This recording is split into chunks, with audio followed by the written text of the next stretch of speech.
क्यों मैं दुआ अम्मी की बातें नहीं सुन सकता? अगर आप मेरी अम्मी हैं तो वो मेरी माँ है। अम्मी, आज दुआ अम्मी की बहुत एहसान है हम पर। अब उनका कर्ज लौटाने का वक्त है। दुआ अम्मी की ख्वाहिश पर मैं तुमसे शादी करने के लिए तैयार हूँ।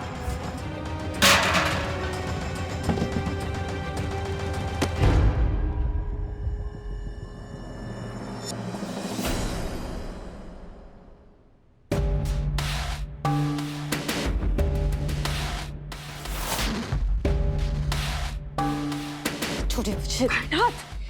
कायनात छोड़िए, क्या कर रही हो? छोड़ दे तो मुझे। पागल हो गई हो क्या? या अल्लाह, क्या ये तुम? अरे ये सब क्या है कायनात?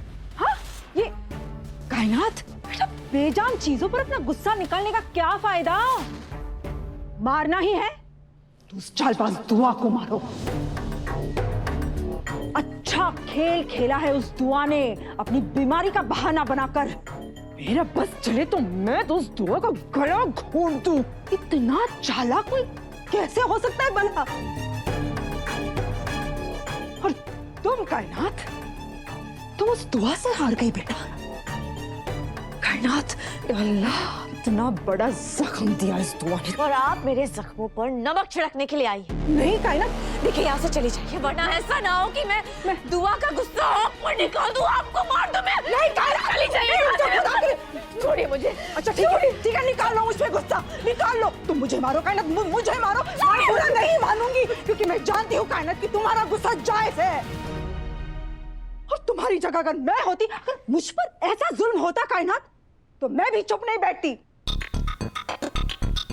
अरे कैसा चांद सा बच्चा है तुम्हारा, मगर एक ही पल में उस दुआ ने सुभान को अपनी मुट्ठी में कर लिया। अगर अपनी सगी बेटी के निकाह की बात करती तो बात समझ में आती, पर उसने हमारे सुभान को उस मनहूस इबादत के गले बांध दिया। बेशक दुआ उसे अपनी बेटी बेटी कहती है, मगर है तो वो गजल का गंदा खून ही।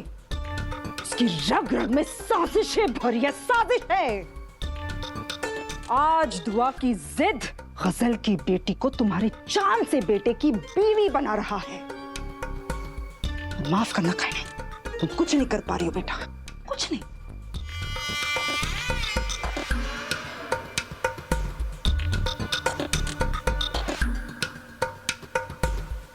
मानती हूँ मन्नत में लाख बुराइयां हैं, मगर आखिर है तो वो हमारे ही खानदान का खून ना बेटा।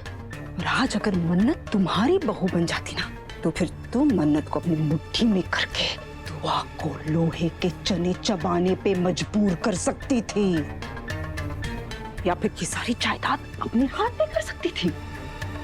पर अब ऐसा नहीं होगा बेटा, क्योंकि अब तो वो मनहूस इबादत तुम्हारी बहू बनने वाली है। और इबादत के होते हुए बड़े अफसोस के साथ कह रही हो कायनात, तुम ऐसा कुछ नहीं कर पाओगी।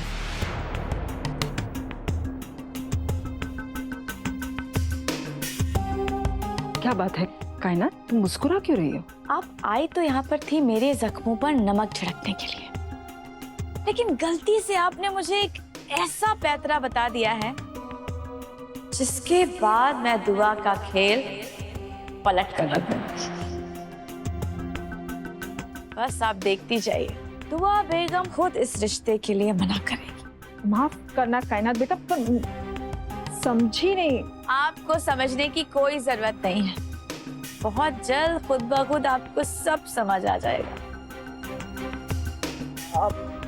पर कायनात, अब आप यहाँ से तशरीफ ले जा सकती हैं। जाइए, दरवाजा खुला है। एहसान फरामोश। दादी अम्मी, आपने ऐसा क्या बोल दिया जो फूफी जान को सुभान और इबादत की शादी तोड़वाने की तरकीब मिल गई? बताओ। अरे मुझे खुद नहीं पता मैंने क्या पक दिया कि, पर हाँ मुझे इतना समझ में आ रहा है कि कायनात कोई बहुत बड़ा धमाका करने वाली है।